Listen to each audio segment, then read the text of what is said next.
Hello everyone.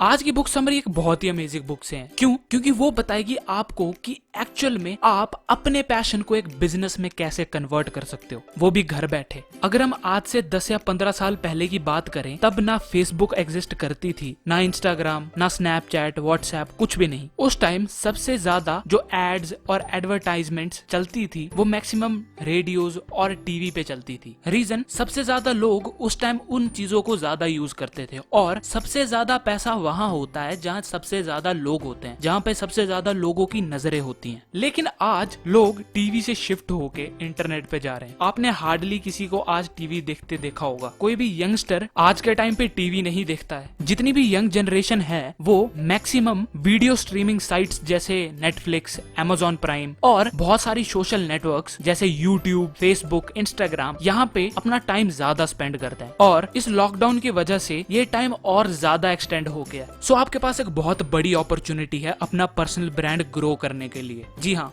Author कहते हैं कि आप अपने आप में ही एक ब्रांड हो। बस आपके पास एक जुनून होना चाहिए, एक बर्निंग डिजायर होना चाहिए आपको उस ब्रांड को एक्सटेंड करने के लिए, जिसे मैं आगे जाके इसी वीडियो में बहुत अमेजिंग पॉइंट से बताऊंगा। और वही मैं ऑथर गैरी की बात करूं, उन्होंने भी अपना ब्रांड तब शुरू किया था जब ये सोशल नेटवर्क्स नए नए थे। तो चलिए मैं आपको उन्हीं की बुक से बहुत अमेजिंग लेसन बताता हूँ कि आप अपना पर्सनल ब्रांड कैसे ग्रो कर सकते हो। पर आपने अभी तक अगर चैनल को सब्सक्राइब नहीं किया है तो प्लीज जाके सब्सक्राइब करो, क्योंकि हर वीकेंड में आपके लिए ऐसी अमेजिंग बुक समरीज लेके आता रहूंगा, जिससे आपको हर वीकेंड कुछ नया सीखने को मिलेगा। क्योंकि लाइफ स्कूल और कॉलेज से बहुत ज्यादा टफ एग्जाम्स लेती रहती है और उस लाइफ के एग्जाम्स में आपको ये लेसन जरूर मदद करेंगे। सो लेट्स कंटिन्यू, जिसमें सबसे पहला पॉइंट है पैशन इज एवरीथिंग। गैरी कहते हैं कि skills are cheaper and passion is priceless, जो कि सच बात है। स्किल्स हर किसी के पास होती है, लेकिन अगर आप किसी चीज को लेके फुली पैशनेट हो तो आप बहुत ज्यादा लकी हो। क्या आप किसी चीज को लेके बहुत ज्यादा ऑब्सेस्ड हो? वो कोई भी चीज हो सकती है। क्या पता आपको स्पोर्ट्स खेलना बहुत ज्यादा पसंद हो, या फिर आप फिटनेस को लेके बहुत ज्यादा ऑब्सेस्ड हो। आप रोज जिम जाके बहुत ज्यादा खुश रहते हो, हैप्पी रहते हो, आपको वर्कआउट करके बहुत ज्यादा मजा आता है। और इवन अगर आपको वो काम फ्री में भी करना पड़े तो आप खुशी खुशी कर लोगे। क्यों? Because you love what you do. और वही मैं ऑथर की बात करूं, उन्होंने अपने डैड के लिकर बिजनेस को $4 मिलियन से करके $20 मिलियन के रिवेन्यू तक प्रॉफिटेबल बना दिया। इन 14 सालों के अंदर उन्होंने टोटल $15,000 स्पेंड किया अपने बिजनेस को ग्रो करने में ऑनलाइन। और वहीं वो कहते हैं कि आज आप इसे और भी आसानी से और बहुत कम पैसे में भी कर सकते हो, बस आप फुली पैशनेट हो अपने काम को लेके। पॉइंट नंबर 2, गैरी कहते हैं कि उनकी लाइफ के सबसे 3 इंपॉर्टेंट रूल्स जो हैं, उसमें सबसे पहला रूल है ऑलवेज लव योर फैमिली। क्योंकि ये वही लोग हैं जो आपकी बुरे टाइम में आपकी मदद करते हैं, आपको सपोर्ट करते हैं। आपकी फैमिली आपकी हमेशा फर्स्ट प्रायोरिटी होनी चाहिए। क्योंकि एक बहुत सक्सेसफुल बिजनेस होने के बाद भी अगर आपकी फैमिलीज में बहुत सारे इश्यूज हैं तो आप हार्डली कभी हैप्पी रह पाओगे। Rule number 2, work super hard. Doesn't matter आप कितने ज्यादा पैशनेट हो अपने काम को लेके, लेकिन अगर आप अपने पैशन पे वर्क नहीं करोगे तो आपका पैशन भी उतनी अच्छी तरह से पॉलिश नहीं होगा। कोई भी चीज एक दिन में ग्रो नहीं होती। सो हर दिन अपने पैशन पे काम करते रहो। Rule number 3, live your passion. Gary को अपना पर्सनल ब्रांड ग्रो करने में 14 साल लगे और इन 14 सालों में उन्होंने हर एक दिन धीरे धीरे करके अपने पर्सनल ब्रांड को ग्रो किया है। वो एकदम से अपने पर्सनल ब्रांड को इतना सक्सेसफुल नहीं बना पाए और वही चीज आपको भी करनी है। सपोज करो अगर आज अपना ब्लॉग, चैनल या फिर अपना पॉडकास्ट स्टार्ट कर रहे हो तो हर दिन उसे मिनिमम टाइम देते रहो, ताकि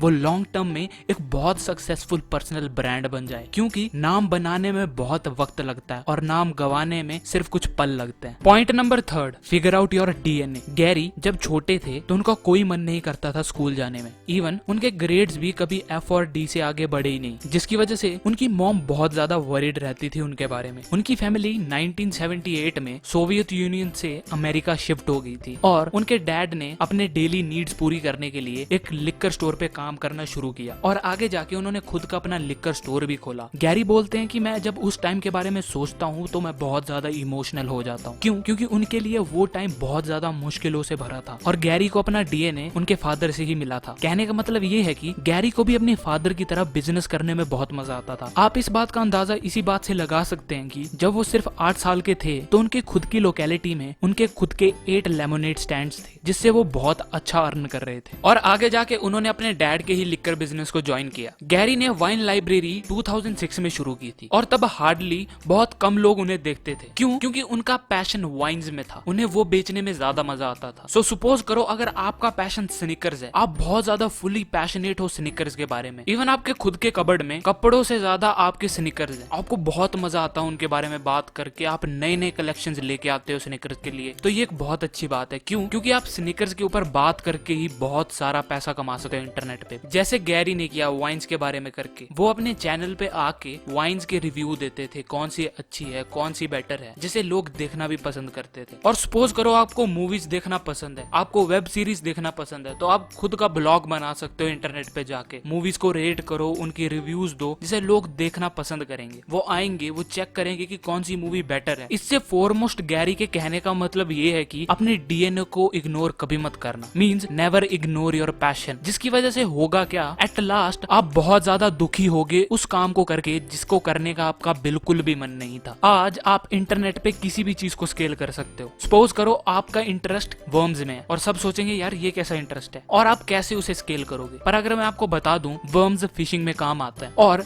अगर आपको पता हो कि कौन सा वर्म कितनी ज्यादा फिशेस को कैच कर सकता है, और अगर आप उस पे ब्लॉग बनाओ, उस पे बातें करो, तो जरूर जितनी भी फिशिंग इंडस्ट्री है वो आपको कांटेक्ट जरूर करेगी। बहुत सारे लोग आपसे पूछेंगे, आपसे इंफॉर्मेशन लेंगे कि कौन सा वर्म बेटर है फिशिंग के लिए, जो कि सच में $1 बिलियन इंडस्ट्री है। Point number 4, no excuse. आपको पता है आपका पैशन क्या है, you know what you love talking about, लेकिन बहुत सारे लोगों ने भी ये बोला है कि यार ये चीज तो ऑलरेडी इंटरनेट पे पड़ी है, या फिर ऑलरेडी लोग उसे सुन रहे हैं, तो वो मुझे सुनना पसंद क्यों करेंगे। मैं आपको एक चीज बता दूं, आप इस पूरे प्लेनेट में यूनिक पर्सनैलिटी हो। आपके बोलने का स्टाइल, आपके एक्सप्रेशंस, आपका जेस्चर, आपका बॉडी लैंग्वेज टोटली डिफरेंट है सबसे। सो आप जिस तरीके से बोलोगे, जिस तरीके से एड्रेस करोगे लोगों को, वो टोटली डिफरेंट होगा उस इंसान से, और क्या पता आप उससे ज्यादा बेटर हो। सो एटलीस्ट कोशिश जरूर करना। Point number 5, create great content. आपने सब कुछ सोच लिया कि आप किस चीज पे बोलोगे, फुली प्रिपेयर्ड हो। आपने सोच लिया कि आपको इस टॉपिक पे बोलना बहुत पसंद है। जैसे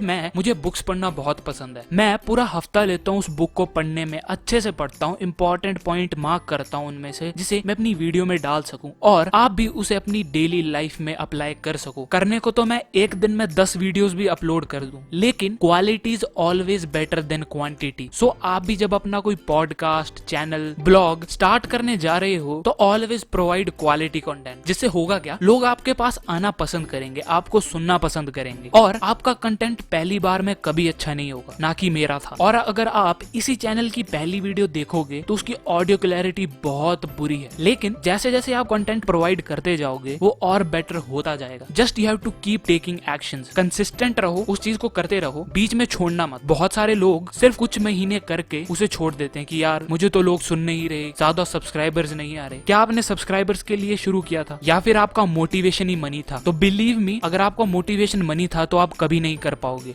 क्योंकि कुछ महीने करने के बाद आप ये सोचोगे यार मुझे तो पैसे मिल नहीं रहे, ये तो होगा ही नहीं, क्या करूंगा मैं, चलो छोड़ देता हूँ इस काम को और कुछ और करता हूँ, शायद वहां से मुझे पैसे आने शुरू हो जाए। Point number 6, choose your platform. क्या पता आपकी राइटिंग स्किल्स बहुत ज्यादा अच्छी हो एज कम्पेयर टू बोलने की स्किल्स, तो आप अपना रिटन ब्लॉग स्टार्ट करो, या फिर आपकी स्पीकिंग स्किल्स बहुत ज्यादा अच्छी है तो आप पॉडकास्ट स्टार्ट कर सकते हो। आपको जो सिलेक्ट करना है वो सिलेक्ट करो, बस आपको ये पता होना चाहिए आप किस चीज में बेटर हो। आप इंटरनेट पे 3 तरीकों से चीजें प्रोवाइड कर सकते हो, ऑडियो, वीडियो एंड रिटन। ये आप पे डिपेंड करता है आपको कौन सी चीज सिलेक्ट करनी है, क्योंकि you should always select the right platform. अगर सपोज करो आपके पास राइट नाउ एक क्वालिटी कैमरा नहीं है, तो आप ऑडियो ब्लॉग स्टार्ट कर सकते हो, या फिर अपनी खुद की वेबसाइट शुरू कर सकते हो, जिसके लिए आप वर्डप्रेस, ब्लॉगस्पॉट या फिर टम्बलर की हेल्प ले सकते हो, जिसपे वेबसाइट बहुत इजीली बन जाती है। And the last point is keep it real. आप वही चीजें बोलना जो आप एक्चुअली में अपने आप पे परफॉर्म करते हो, वो चीजें कभी मत बोलना। कहने का मतलब ये है कि अगर मैं बोलता हूँ कि मैं रोज 1 घंटा अपने ऊपर वर्कआउट करता हूँ, तो मैं करता हूँ, because never say lie to yourself. हम सभी को कहते हैं कि never give up, never give up, be motivated, लेकिन ये सबसे ज्यादा जरूरी है कि आप अपने आप को अकेले में क्या बोलते हो जब कोई नहीं सुन रहा आपको। ये बहुत जरूरी है कि आप अपने लिए क्या करते हो, आप अपने लिए क्या सेल्फ मोटिवेशन डेडिकेशन रखते हो। सो आज की वीडियो में सिर्फ इतना ही। मैंने आपको ये बातें क्रश इट इस बुक से बताई है, जिसे लिखा है गैरी वी ने। आप इन्हें चाहे तो इंस्टाग्राम पे भी फॉलो कर सकते हो। टिल देन हर वीकेंड में आपके लिए ऐसी अमेजिंग बुक समरीज से अमेजिंग लेसन लेके आता रहूंगा। तब तक के लिए लाइक करे, कमेंट करे, शेयर करें, सब्सक्राइब करें चैनल को, हिट करें नोटिफिकेशन बटन पे, जिससे आप मेरी कोई भी वीडियो मिस ना कर पाए। आप मेरे को नीचे दिए गए किसी भी सोशल नेटवर्क पे फॉलो कर सकते हो। मैं हर हफ्ते आपके लिए ऐसी अमेजिंग बुक समरीज लेके आता रहूंगा, या फिर आपको जिस भी बुक समरी की ऑडियो बुक चाहिए आप मुझे रिकमेंड कर सकते हो, जिसे मैं जरूर बनाऊंगा। Till then thanks for watching and have a nice day.